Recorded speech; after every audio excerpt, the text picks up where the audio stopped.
Hello. So what we have here, we have a raw therapy and we have a raw file taken out of Sony camera, and now let's see how we can process this.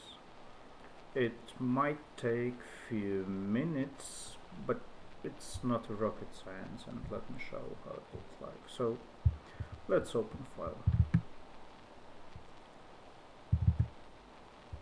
and see how it goes. So here is the file, and let me show you something. So first of all, you may see that it was taken with Sony Nex6 camera with Sony 24mm 1.8 aperture lens mount on this. Settings for aperture was 1.8, 13 seconds, and ISO was 200, and this is image. You may see mount, you may see stars, you may see some ships, but it's not good, or it's not ready for publishing elsewhere, because this image requires some personal touch. And let's see what we can do with this image so that it might look better. So first of all, I would like to see neutral,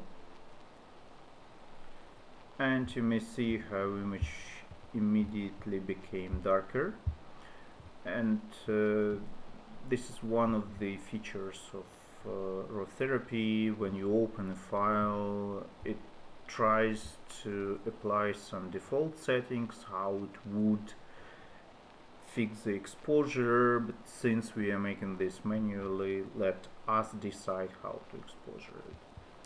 And on the right hand you may see this exposure thing, so let's play with this a little bit.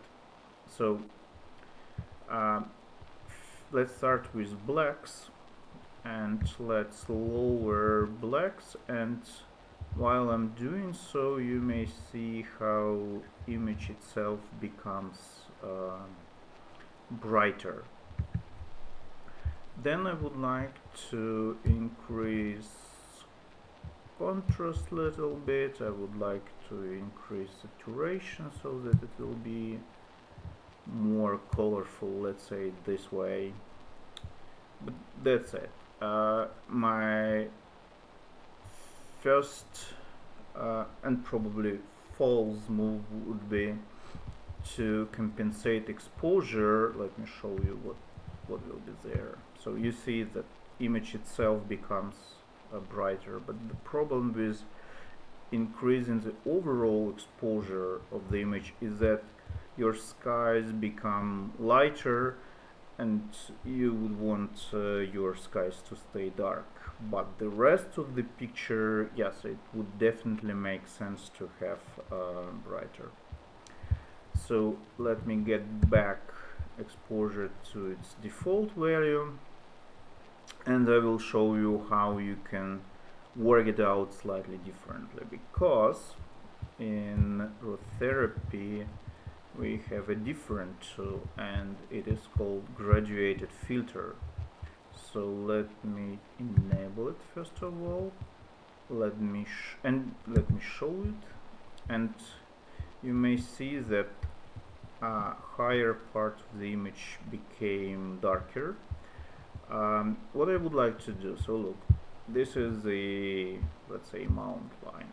So I would like to make everything which is under this line lighter, but keep everything which was atop of this same dark.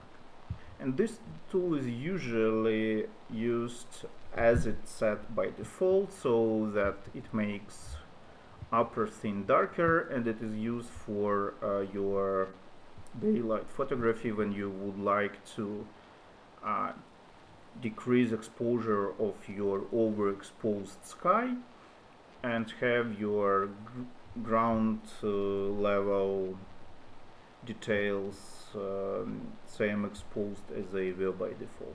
So for this example, we would make it like vice versa. So what I'm doing, I'm rotating this, and you may see how lighter and darker parts, they are changing vice versa. So what I'm doing, you see that I'm trying to make it parallel with this line of the mount. I would make it probably slightly narrower, and what I'm doing, you see that there is a strands, and it is like 0.6, so that's why it makes darker. But I want to have upper side, not upper, downside of this image lighter. So what I will do, I will make this strands negative, and let's see what happens. So you see that when I'm doing this, then your bottom side immediately becomes lighter, but the upper side remains fairly the same. So let me play with it a little bit. So as you may see, now we have our skies, they remain same dark. We have our mountain and our ships, they became lighter. And again, this thing was not that like dramatic change. So now let me remove this grid from the screen, but effect still here. My next step would be to change the balance of white, and it is here. So this is white balance, and as you may see, the default image, it has noticeable red tint, and I would like to change this, and there are few places on this picture which I believe should be white. So let me pick them and let us see how picture changes if I pick there or elsewhere. So I saw this in the daylight, and I thought that this ship was white, so let's say it was white.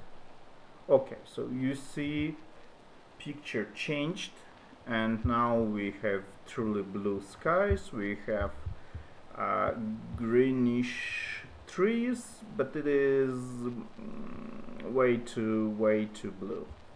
Let me now try this ship. Fairly the same. Or now let's try this rock, because I believe it was almost white. Not it is. It becomes even more bluish. So let's leave it like okay, like this. Okay, so the white balance helped us a little bit, and now our next step would be to make stars shine really bright, because right now they don't seem to be that well noticeable, and there are two tools for this. So, and they are all about this lighting adjustments. So first of all, I would start playing with this luminance hue equalizer. So there is equalizers which shows you how amplified or how weak should be various channels here. And I would say that probably again, you know, this stars, their light is rather in white or blue or purple or something reddish spectra, and they are never around green. So what I'm gonna do now, I will start amplifying those channels. So let's start with blue. What I'm doing, I'm popping it up, and you may see immediately how stars became brighter. Same with purple, so I will increase purple as well. A few more stars appeared on the horizon. Light blue, probably yes, it was increasing as well. And you may see how more and more details are popping up on the image. Green, definitely I need no green, so let me almost de-amplify it. Yes, yellow, let's make it amplified, and red, yes, let's make it amplified as well. So now you may see that we have more stars on this picture. And then there is another light luminance luminance settings, which is just clear luminance, and I would like to have it parametric. And in parametric mode you may see shadows, darks, lights, highlights.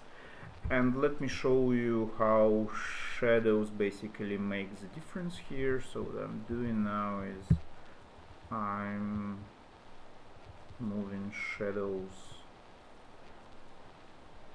lighter, so overall picture became more natural and more natural looking. Again, some more stars appear on the horizon.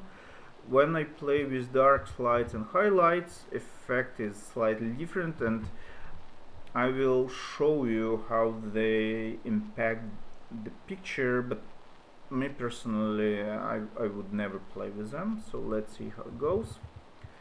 So darks, so you see overall picture become lighter, but then skies become lighter as well, which I don't want actually to be. If I be moving it to a darker, again it touches way too many things on the picture. Lights, so you may see that no matter how I'm playing with lights, nothing changed, because I already changed the amplification of lights. So lights do not work, and highlights, let me show you. Again, as you may see, highlights do not change picture to any noticeable extent, because again we already moved highlights to the settings we wanted, and now we have just a spectre of this image which we actually want to have. So that's pretty it. So now we have our mountain. Mountain is well visible. We have stars. Stars are well visible as well. And dark is dark. What should be light is light. And now let's see whether we want to play with overall exposure of the image. So you see that when I'm playing with this, it doesn't make any good change, so I'm reverting back to the default settings, because we somehow played it out in a different way. And my last thing which I would do before saving is go here and then make a resize, because we will post this image on Instagram, and Instagram it usually uses images which has a width of 1080 pixels. So let me specify width of 1080, and then all we need is just save this image, and that's it. So our final step afterwards will be to post this image to the internet.